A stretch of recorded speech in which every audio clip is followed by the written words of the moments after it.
You may have seen my video a year ago where I got my brand new Nutrimill Harvest right at about a year ago, and I did an unboxing and a review of it, but that was only after I'd been using it for a couple of weeks. And in this video, I'm going to give y'all an update a year after using the Nutrimill Grain Harvest to tell you how I like it and why I'm still keeping Miss Wanda Wondermill.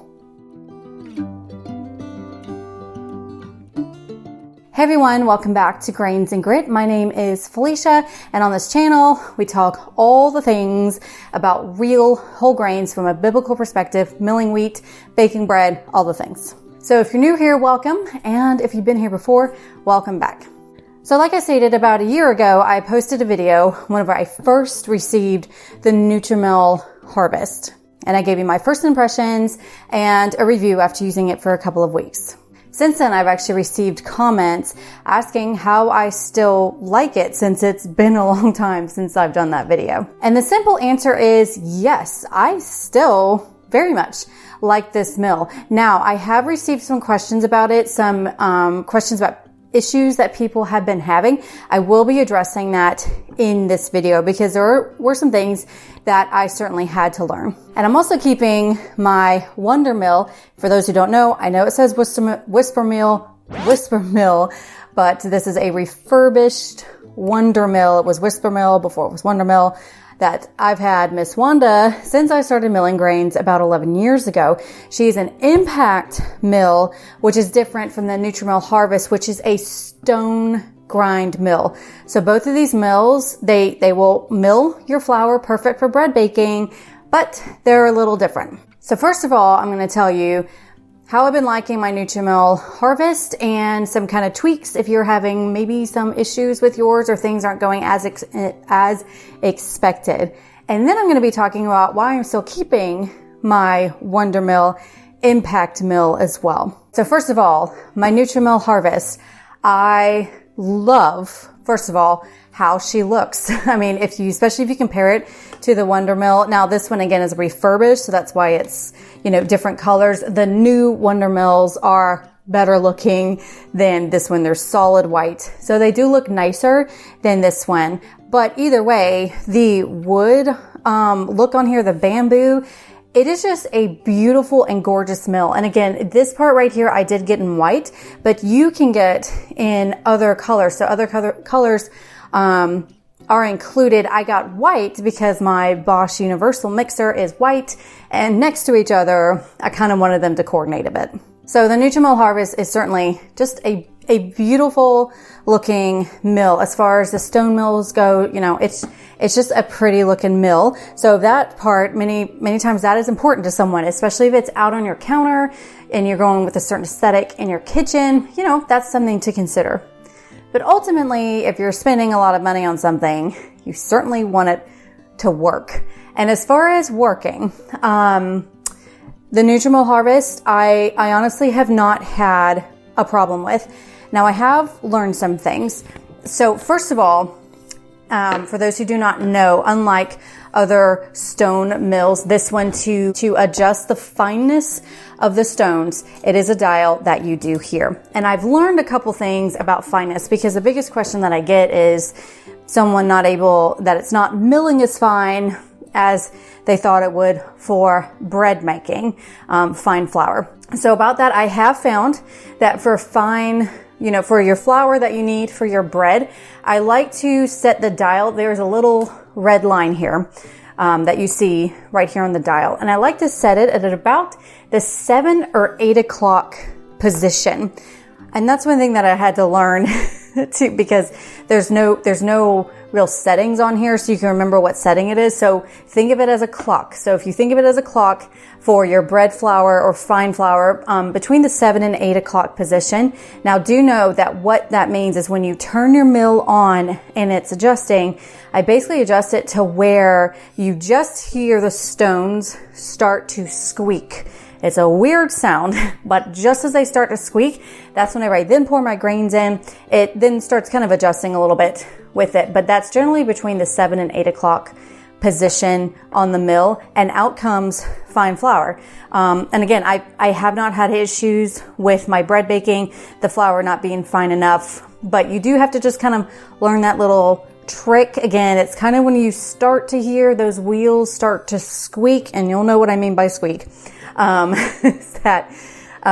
get that fine flour. Now for cracked grains, so if you saw my video, I did a cream of wheat video, or if I want to make grits, which I've yet to do a video on, but it's coming, that I generally have found that around the 3 or 4 o'clock position is a good spot for those cracked grains. Which leads me to the next reason why I do love the Nutrimill Harvest, is because I have the option of switching between fine flour all the way up to cracked grains.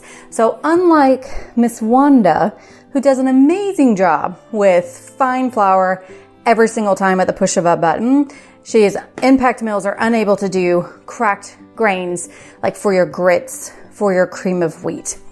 And the stone mill, the Nutrimill Harvest, can do that. So as far as versatility goes, you know, I do like that Miss Nancy is more versatile. And so for the past year, I was using the Nutrimill Harvest exclusively because we were in a rental. I could not have both mills out, so I had to choose. And I stuck with the Nutrimill Harvest because I was able to do more. So overall, I still love the Nutrimill Harvest.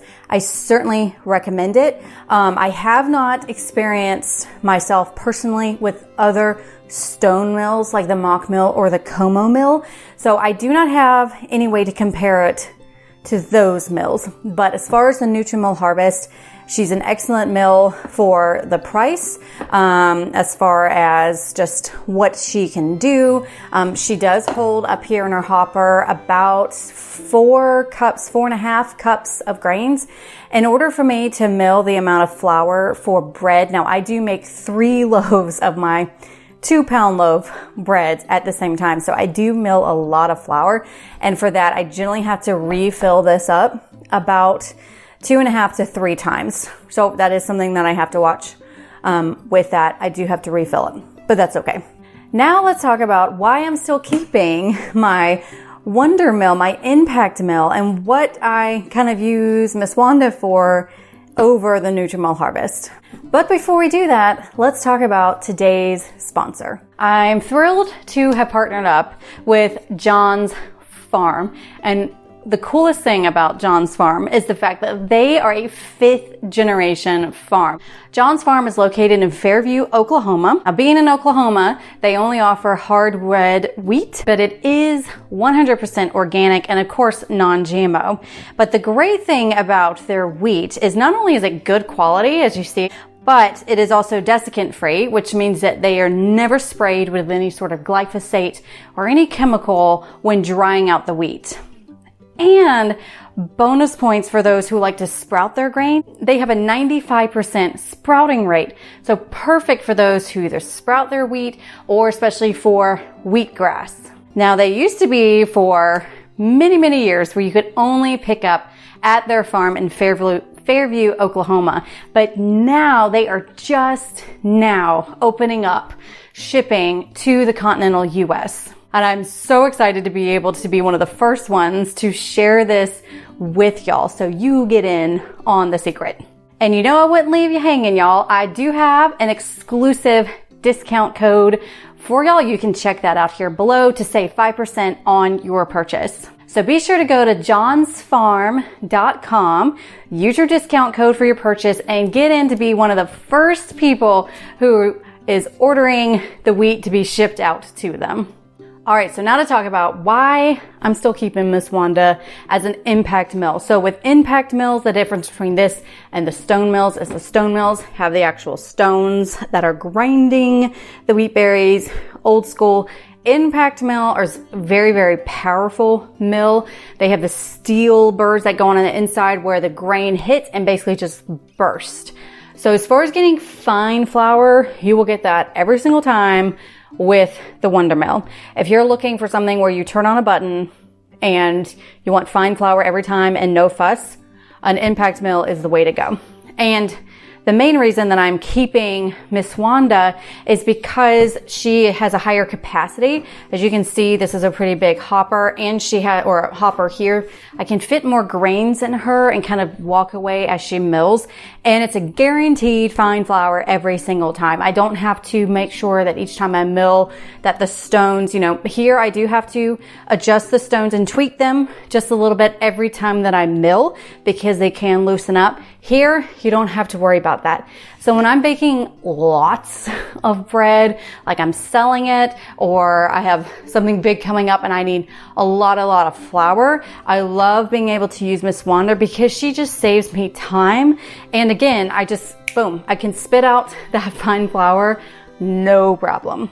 So again, the Wondermill or the Nutrimill Harvest, you're not going to go wrong with either mill. You just kind of have to decide what you're wanting out of a mill. And I did do a video all about helping you decide what grain mill to purchase. So I will link that below so you can check that out if you haven't watched that already.